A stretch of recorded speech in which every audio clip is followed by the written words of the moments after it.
अगर आप भी सोचते हैं कि बढ़ती गर्मी केवल मौसम की खबर है तो जरा ठहरिए। बात इससे आगे बढ़ चुकी है। ये धीरे धीरे इंसानी सेहत के लिए एक गंभीर चेतावनी बनती जा रही है।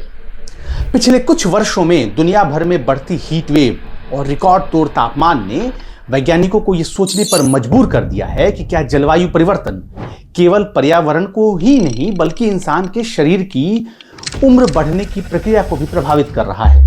यानी क्या आप जल्दी बूढ़े हो रहे हैं?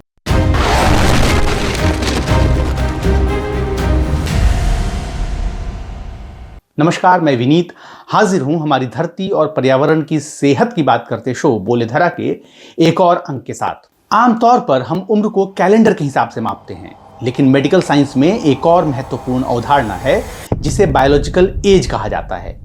यह इस बात का संकेत देती है कि शरीर के अंदर अंग और कोशिकाएं कितनी तेजी से बूढ़ी हो रही हैं। मतलब अगर आपकी उम्र 40 साल है तो क्या शरीर की सेल्स यानी कोशिकाएं या अंग भी उम्र के हिसाब से ही काम कर रहे हैं या 45 या 48 की उम्र जैसा बिहेव कर रहे हैं? अगर किसी व्यक्ति की बायोलॉजिकल एज उसकी वास्तविक उम्र से ज्यादा है तो इसका मतलब है कि उसका शरीर अपेक्षाकृत तेजी से एजिंग प्रोसेस से गुजर रहा है।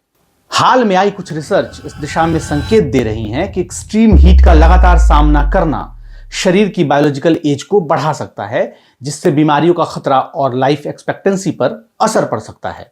अमेरिका की यूनिवर्सिटी ऑफ साउदर्न कैलिफोर्निया की लियोनार्ड डेविस स्कूल ऑफ गेरोंटोलॉजी की 2025 की प्रकाशित एक स्टडी ने इस बहस को और तेज कर दिया है। इस अध्ययन में पाया गया है कि जिन लोगों को लंबे समय तक एक्सट्रीम हीट का सामना करना पड़ा, उनमें बायोलॉजिकल एजिंग के संकेत अपेक्षाकृत तेजी से दिखाई दिए। शोधकर्ताओं ने विशेष रूप से बुजुर्ग आबादी में यह संबंध देखा, जहां हीट एक्सपोजर और एजिंग बायोमार्कर्स के बीच संबंध सामने आया। नेचर में प्रकाशित 2024 की रिसर्च के अनुसार increasing heat exposure future mortality risk के लिए बड़ा फैक्टर बन सकता है। बड़े संकेत है कि क्लाइमेट चेंज और पब्लिक हेल्थ अब अलग अलग मुद्दे नहीं रहे। विशेषज्ञों के अनुसार जब मानव शरीर बहुत अधिक गर्मी के संपर्क में आता है तो उसे अपने तापमान को नियंत्रित रखने के लिए अतिरिक्त मेहनत करनी पड़ती है। इस प्रक्रिया में शरीर में इन्फ्लेमेशन बढ़ सकता है और ऑक्सीडेटिव स्ट्रेस पैदा हो सकता है, जो कोशिकाओं को नुकसान पहुंचाता है। कुछ शोध ये भी बताते हैं कि एक्सट्रीम हीट डीएनए को नुकसान पहुंचाने वाले जैविक तनाव को बढ़ा सकती है, जिससे एजिंग की प्रक्रिया प्रभावित हो सकती है। कुछ वैज्ञानिक टेलोमेयर्स की ओर भी ध्यान दिला रहे हैं। टेलोमेयर्स दरअसल क्रोमोसोम्स के सिरों पर मौजूद प्रोटेक्टिव स्ट्रक्चर होते हैं जो उम्र बढ़ने के साथ छोटे होते जाते हैं। कई स्टडी में पाया गया है कि स्ट्रेस और एनवायरमेंटल फैक्टर्स टेलोमेयर शॉर्टनिंग को प्रभावित कर सकते हैं, और अब वैज्ञानिक ये समझने की कोशिश कर रहे हैं कि क्या लगातार हीट एक्सपोजर भी इस प्रक्रिया को प्रभावित करता है। विश्व स्वास्थ्य संगठन WHO ने भी हीट को लेकर गंभीर चिंता जताई है। WHO के अनुसार 2000 से लेकर 2021 के बीच 65 वर्ष से अधिक आयु के लोगों में हीट रिलेटेड डेथ्स में लगभग 85% की वृद्धि दर्ज की गई है। संगठन का कहना है कि एक्सट्रीम हीट कार्डियोवैस्कुलर और रेस्पिरेटरी बीमारियों को बढ़ा सकती है और हीट स्ट्रोक जैसे खतरे पैदा कर सकती है। WHO ये भी चेतावनी दे चुका है कि क्लाइमेट चेंज के कारण हीट एक्सपोजर आने वाले दशकों में एक बड़ा पब्लिक हेल्थ रिस्क बन सकता है। मेडिकल जर्नल एनवायरनमेंट इंटरनेशनल में 2026 में प्रकाशित एक ग्लोबल सिस्टमैटिक रिव्यू के अनुसार हाई टेम्परेचर और हीट वेव एक्सपोजर से मोर्टेलिटी और मोबिलिटी का खतरा बढ़ा है, खासकर कार्डियोवैस्कुलर और मेटाबॉलिक डिजीजों में। मेडिकल जर्नल एनवायरनमेंट इंटरनेशनल में 2026 में प्रकाशित एक ग्लोबल सिस्टमैटिक रिव्यू के अनुसार हाई टेम्परेचर और हीट वेव्स एक्सपोजर से मोर्टेलिटी का खतरा बढ़ता है, खासकर कार्डियोवैस्कुलर और मेटाबॉलिक डिजीजेज में।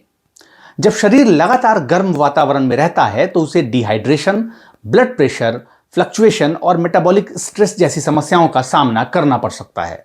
इसके अलावा द लैंसेट प्लैनेटरी हेल्थ में प्रकाशित कुछ और अन्य शोधों में भी हाई टेम्परेचर एक्सपोजर को कार्डियोवैस्कुलर आउटकम्स से जोड़ा गया है। भारत जैसे देशों में यह खतरा और भी ज्यादा गंभीर हो सकता है। इसकी वजह यह है कि यहां तेजी से और कई जगहों पर तो अनप्लान्ड अर्बनाइजेशन हो रहा है। कम हरित क्षेत्र के कारण तापमान आसपास के ग्रामीण इलाकों से ज्यादा हो जाता है। इसके अलावा बड़ी संख्या में लोग आउटडोर जॉब्स करते हैं, यानी ऐसे काम जिसके लिए उन्हें घंटों बाहर तेज धूप में रहना पड़ता है। इनमें डिलीवरी बॉय से लेकर गार्ड और कंस्ट्रक्शन साइट पर काम करने वाले लोग भी शामिल हैं। क्लाइमेट रिस्क से जुड़ी कुछ रिपोर्ट्स में यह भी कहा गया है कि साउथ एशिया आने वाले समय में हीट स्ट्रेस के सबसे बड़े केंद्रों में से एक बन सकता है। अगर ग्लोबल वार्मिंग की वर्तमान गति जारी रही तो भारत के कई हिस्सों में एक्सट्रीम हीट डेज की संख्या बढ़ सकती है, जिससे हेल्थ रिस्क भी बढ़ेंगे। कुछ नई स्टडीज में ये भी संकेत दिए जा रहे हैं कि हीट का असर केवल शरीर तक सीमित नहीं हो सकता, बल्कि ये मानसिक स्वास्थ्य को भी प्रभावित करता है। लंबे समय तक एक्सट्रीम हीट एक्सपोजर और कॉग्निटिव डिक्लाइन के बीच संभावित संबंधों पर भी शोध जारी है। हालांकि इस क्षेत्र में अभी निर्णायक निष्कर्ष नहीं निकले हैं, लेकिन प्रारंभिक संकेत वैज्ञानिकों को सतर्क कर रहे हैं। एक्सपर्ट्स ये भी कहते हैं कि हीट का असर सभी लोगों पर बराबर नहीं होता। बुजुर्ग, बच्चे, क्रोनिक डिजीज पेशेंट्स और गरीब वर्ग सबसे ज्यादा वल्नरेबल होते हैं। गरीब वर्ग इसलिए क्योंकि उन्हें लंबे समय तक धूप में काम करना पड़ता है। हेल्थ एक्सपर्ट्स हीट को अक्सर एक साइलेंट किलर भी कहते हैं, क्योंकि इसका असर अचानक नहीं बल्कि धीरे धीरे दिखता है। कई बार हीट रिलेटेड डेथ्स को सही तरीके से दर्ज भी नहीं किया जाता, क्योंकि उसे किसी और बीमारी से जोड़ दिया जाता है, जबकि हीट एक ट्रिगरिंग फैक्टर हो सकता है। वैज्ञानिक अभी ये नहीं कहते कि बढ़ती गर्मी सीधे तौर पर लाइफ एक्सपेक्टेंसी को कम कर रही है, लेकिन वे इस बात पर सहमत हैं कि ये एक हेल्थ रिस्क फैक्टर बनती जा रही है। एक्सपर्ट ये भी कहते हैं कि फिलहाल पूरे विषय पर आगे और गहन शोध की भी जरूरत है। इस पूरी बहस के बीच एक बात साफ है कि क्लाइमेट चेंज अब केवल एनवायरमेंटल डिबेट नहीं रहा, यह हेल्थ, इकोनॉमी और सोसाइटी तीनों को प्रभावित करने वाला मुद्दा बन चुका है।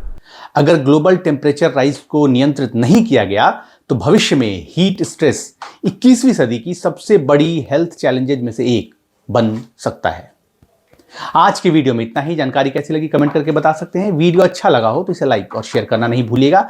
चैनल पर पहली बार आए हैं तो सब्सक्राइब जरूर कर लें। नमस्कार।